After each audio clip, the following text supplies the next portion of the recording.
Hello students, welcome you all at Resolution Study Point. Today we are going to discuss electron paramagnetic resonance spectroscopy. Electron paramagnetic resonance spectroscopy is also known as ESR, electron spin resonance spectroscopy. This is our first lecture of electron paramagnetic resonance spectroscopy.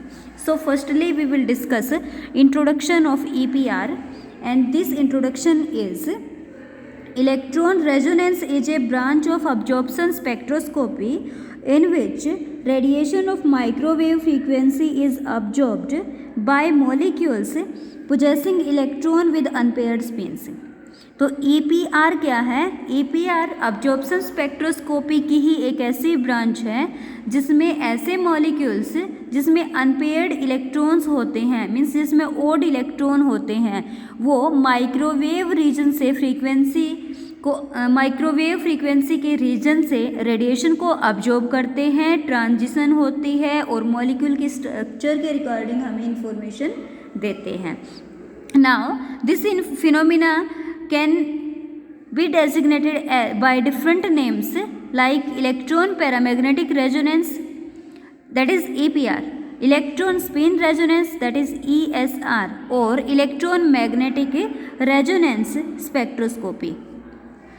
These three are the name of same spectroscopy, that is electron paramagnetic resonance. Now we will discuss about the principle of EPR. EPR का principal क्या है, हम principal को discuss करेंगे. Principal को discuss करने से पहले देखिए, हमने बात की है इलेक्ट्रॉन पैरामैग्नेटिक रेजोनेंस की. तो आपको पता है कि इलेक्ट्रॉन पैरामैग्नेटिक रेजोनेंस में हम इलेक्ट्रॉन को स्टडी करेंगे. अब इलेक्ट्रॉन की स्पिन भी आपको पता है 1/2 होती है, ठीक है. और अगर इलेक्ट्रॉन की स्पिन 1/2 है तो इसके लिए ms की वैल्यू, ms क्या होता है भाई? मैग्नेटिक स्पिन क्वांटम नंबर की वैल्यू क्या होगी? या तो +½ होगी या फिर क्या होगी? -½ अब प्रिंसिपल क्या है EPR का वो देखेंगे. अगर आपने एक्सटर्नल मैग्नेटिक फील्ड को अप्लाई नहीं किया है, in the absence of external magnetic field, both the states +½ and -½ are degenerate. अगर एक्सटर्नल मैग्नेटिक फील्ड की वैल्यू 0 है तो प्लस और -½ की एनर्जी सेम होगी. दोनों ही स्टेट को हम क्या बोलेंगे? स्टेट्स कैसी हैं? डीजनरेट. लेकिन आपने अप्लाई कर दिया है मैग्नेटिक फील्ड, उस कंडीशन में जो डीजनरेसी है स्टेट्स की वो ब्रेक हो जाएगी. और डीजनरेसी ब्रेक हो जाने के बाद जो -½ स्टेट होगी, ms वैल्यू जिसकी -½ होगी, वो अपने आप को अप्लाइड फील्ड की डायरेक्शन में अलाइन करेगी. अगर ये अप्लाइड फील्ड की डायरेक्शन में अलाइन करेगी तो इसकी एनर्जी डिक्रीज हो जाएगी, ग्राउंड स्टेट बन जाएगी. इसके अपोजिट जो आपकी +½ स्टेट होगी वो क्या करेगी? अपोज करेगी अप्लाइड फील्ड को. अगर ये अपोज करेगी अप्लाइड फील्ड को तो इसकी एनर्जी इंक्रीज हो जाएगी. और इस तरीके से हम देखेंगे कि इलेक्ट्रॉन आपका -½ स्टेट से +½ में ट्रांजिशन शो कर सकता है. तो एक यहाँ पर क्या हो जाएगी? ट्रांजिशन. ये है प्रिंसिपल ऑफ EPR. अब जो ट्रांजिशन हुई है इसकी जो एनर्जी डिफरेंस होगा वो hν के इक्वल होता है, and also equal to G beta H0. Okay, ΔE equals to hν equals to G beta H0. अलग अलग सिंबल्स की क्या क्या मतलब है, क्या क्या मीनिंग है, ये सब हम आगे पढ़ेंगे. तो ये प्रिंसिपल है EPR का. प्रिंसिपल क्या है देखिए, for an electron of spin s equals to 1/2, the spin angular momentum quantum number can have value +½ or -½ which is in the absence of magnetic field leads to a doubly degenerate spin energy states. हमने बात की थी कि जब आपने field apply नहीं किया है तो दोनों स्टेट्स की एनर्जी सेम होती है, इसलिए हम इनको बोलते हैं degenerate spin energy states. When a magnetic field is applied, this degeneracy is resolved and low energy state has the spin magnetic quantum number aligned with the field and corresponding to the value -½ Also the high energy state correspond to the value +½ तो ये है principal. Now in EPR, a transition between the two different electron spin energy states occur upon absorption of A quantum of radiation in the frequency radio frequency और microwave reason.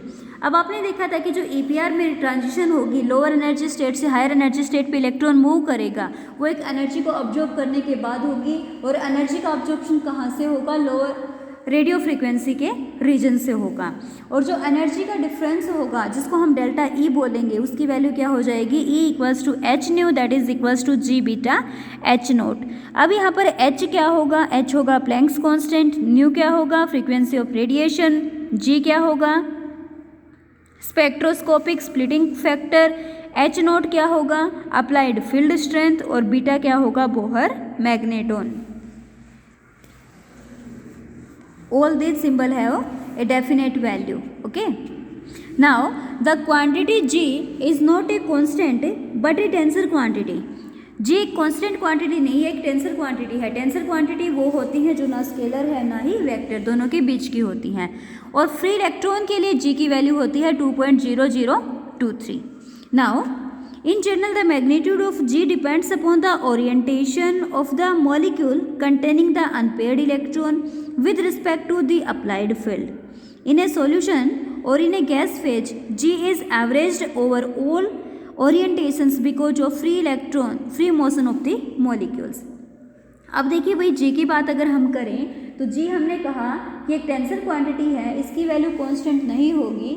अगर G एक tensor quantity है, इसकी value constant नहीं होती है, तो G की वैल्यू डिपेंड करती है ओरिएंटेशन के ऊपर। ओरिएंटेशन पर डिपेंड कैसे करती है, क्योंकि आपको ये पता है कि डिफरेंट मॉलिक्यूल के डिफरेंट डायरेक्शन में डिफरेंट ओरिएंटेशन होती है। अब अगर हम सॉल्यूशन और गैस की बात करते हैं तो गैस और सॉल्यूशन के मॉलिक्यूल्स लगातार कॉन्टिन्यूसली मोशन में होते हैं। कॉन्टिन्यूसली मोशन में होने की वजह से इनमें क्या होगा, इनकी जो G वैल्यू होगी उसको हम डिफरेंट डायरेक्शन में जो G वैल्यू होगी उसके एवरेज करके निकाल सकते हैं। But in case of crystals और सॉलिड्स मूवमेंट इज रेस्ट्रिक्टेड। हमें पता है कि क्रिस्टल या सॉलिड के केस में मूवमेंट क्या होता है, रेस्ट्रिक्टेड होता है। रेस्ट्रिक्टेड होता है तो हम इसको डायरेक्ट कैलकुलेट नहीं कर सकते। इसके लिए हम क्या करेंगे, if the paramagnetic radical or ion is located in a perfectly cubic crystal site, the G value is independent of the orientation of the crystal and is said to be isotropic. अब हमने बात की कि अगर crystal के अंदर perfect geometry है, maximum symmetry है, उस कंडीशन में G वैल्यू आइसोट्रोपिक हो जाती है। डिफरेंट डायरेक्शन में इसकी वैल्यू क्या रहेगी, G की सेम रहेगी, वो ओरिएंटेशन से इंडिपेंडेंट हो जाएगी। Okay. Now, in a crystal site of lower symmetry, the G value depend upon the orientation of the crystal and is said to be anisotropic. लेकिन ऐसे क्रिस्टल जिसकी सिमेट्री लो होती है उस कंडीशन में G वैल्यू क्या हो जाएगी, anisotropic. The Z direction is defined coincident with the highest fold rotation axis which can be determined by x-ray method. Z direction को हम हाईएस्ट फोल्ड एक्सिस के डायरेक्शन के अलोंग लेकर चलते हैं, इसलिए जो G की वैल्यू होगी Z डायरेक्शन के अलोंग उसको हम G पैरेलल से रिप्रेजेंट करेंगे, और जो G की मैक्सिमम वैल्यू होती है, और इस कंडीशन में जो G होता है वो एक्सटर्नल मैग्नेटिक फील्ड के साथ अलाइन होता है। Now the G value along x and y axis are Gx and Gy which is a tetragonal side and are equal to referred as G perpendicular. G perpendicular कैसे होगा, G perpendicular का मतलब ये है कि G की value जो हम कैलकुलेट करेंगे वो अप्लाइड फील्ड के साथ या फिर Z डायरेक्शन के साथ क्या होगी, परपेंडिकुलर। अब देखिए अगर आपने थीटा मान लिया है एंगल जो मैग्नेटिक फील्ड और Z एक्सिस के बीच में है, तो हम G की वैल्यू एक्सपेरिमेंटली कैलकुलेट कर सकते हैं, और एक्सपेरिमेंटल G वैल्यू क्या हो जाएगी, G square equals to G parallel square cos square theta plus G perpendicular sine square theta.